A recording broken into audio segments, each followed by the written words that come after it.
ఇక్కడ మీరు చూస్తున్నటువంటి ఈ వీడియోలో ముందుగా ఫ్రీ హ్యాండ్తో డిజైన్ చేసుకున్నాను. తర్వాత 3D కోన్ ఉపయోగించి ఆ డిజైన్ మొత్తం ఫిల్ చేస్తున్నాను. సో నీట్గా డిజైన్ మొత్తం ఫిల్ చేసుకోవాలి.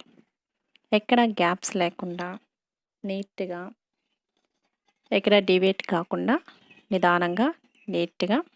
సో మనం డ్రా చేసినటువంటి ప్రతి డ్రాయింగ్ని కూడా డిజైన్ని కూడా నీట్గా ఫిల్ చేసుకోవాలి. ఎక్కడ కూడా ఎటువంటి గ్యాప్లు లేకుండా చూసుకోవాలి. ఒకవేళ గ్యాప్ వచ్చినట్టంటే మళ్ళీ కొంచెం దాని మీద ఆ కోన్తో 3D కోన్తో అలా డ్రా చేయండి. శారీకి తగ్గట్టుగా ఇక్కడ నేను సిల్వర్ కలర్ 3D కోన్ని యూస్ చేయడం జరుగుతుంది. సో సిల్వర్ కలర్ అనేది బాగా లుక్ ఇస్తుంది కాబట్టి ఆ శారీ డిజైన్ బట్టి, శారీ కలర్ని బట్టి ఇక్కడ నేను సిల్వర్ 3D కోన్ని యూస్ చేయడం జరిగింది.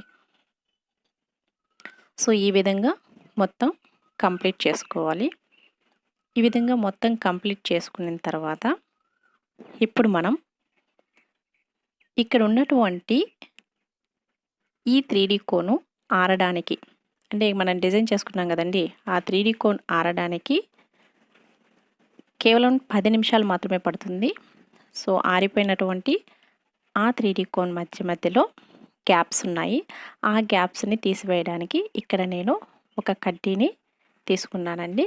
సో కడ్డీని బర్న్ చేసి దాని సహాయంతో మిడిల్లో ఉన్నటువంటి క్లాత్ని నీట్గా ఎటువంటి పీసులు లేకుండా రిమూవ్ చేసుకున్నాను. ఇలా రిమూవ్ చేసుకున్నటువంటి మిడిల్లో ఉన్నటువంటి క్లాత్ని పూర్తిగా తీసేస్తున్నాము. ఇక్కడ పైన ఇంకా కొంచెం ఉందండి లాస్ట్లో, అది కూడా నీట్గా నిదానంగా రిమూవ్ చేసుకోండి. ఒకవేళ ఏమైనా చిన్న చిన్న పీసులు ఏమైనా ఉన్నట్లయితే వాటిని కూడా నీట్గా మనం రిమూవ్ చేసుకోవాలి. ఎందుకంటే ఎక్కడ కొంచెం పీస్ వేలాడుతున్నా కూడా చూడడానికి నీట్గా ఉండదు. అందువల్ల ఎక్కడ కూడా ఎటువంటి పీసులు లేకుండా నిదానంగా నీట్గా క్లియర్ చేయాలి. చూడండి ఇక్కడ పీస్ ఉంది. సో ఆ పీస్ని కూడా జస్ట్ ఊరికే అలా రిమూవ్ చేస్తే పోతుందండి. ఇక్కడ ఈ వర్క్కి మనం పెద్దగా కష్టపడాల్సిన అవసరం ఏం లేదండి. నెక్ పార్ట్ని ఇప్పుడు నేను మీకు చూపిస్తున్నాను. ఈ విధంగా కానీ చేసుకుంటే మన బ్లౌజ్ అనేది చాలా బాగుంటుంది. ఇక్కడ కనిపిస్తున్నటువంటి ఆ ఖర్చు వర్క్ మధ్యలో డిజైన్ కనిపిస్తుంది చూడండి, చాలా బాగుంది ఆ డిజైన్ అనేది. బ్యాక్ సైడ్ అంతా ఇలా కనిపిస్తుంది. ఇక్కడండి ఇది జాకెట్ హ్యాండ్కి సంబంధించింది. సో హ్యాండ్లో మనం ఏ విధంగా బార్డర్ అనేది పెట్టుకున్నాము. సో చాలా బాగుందండి లుక్. ఈ డిజైన్ మీకు నచ్చినట్లయితే లైక్ చేసి షేర్ చేయండి.